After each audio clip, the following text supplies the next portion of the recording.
départ, mon histoire, c'est une histoire plutôt avec la glisse de manière générale.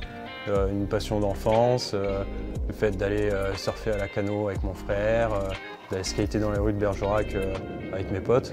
Puis ensuite, c'est devenu un projet créatif. Son projet, le voici. Un atelier qu'il a ouvert dans son garage il y a 1 an. Tom est artisan shaper, celui qui façonne les planches de skate de A à Z. La première étape de fabrication d'un skate, ça commence avec des plis d'érable, ce qu'on appelle les longues. On va prendre 2 autres plis. Hop. Donc ce qu'on appelle les crosses. Un skate, c'est un sandwich avec différentes feuilles d'érable. Des plis collés, puis pressés.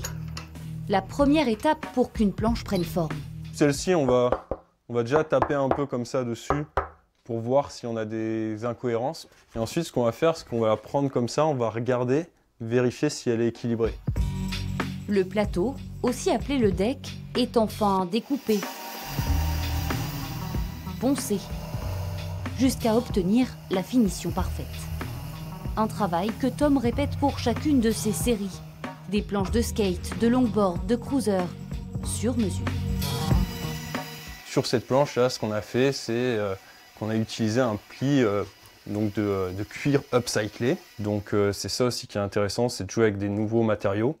En France, ils ne sont qu'une dizaine à exercer ce métier de manière artisanale.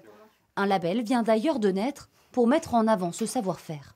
Le plaisir que je prends, c'est celui d'innover en prenant en compte le fait qu'il y a aussi une problématique environnementale et qu'il faut faire les meilleurs choix pour proposer des planches qui soient techniques, qui soient belles. Comptez au minimum 80 € pour vous offrir une planche de skateboard street et jusqu'à 300 € pour les longboards. Le prix à payer pour toucher du doigt une sensation de liberté.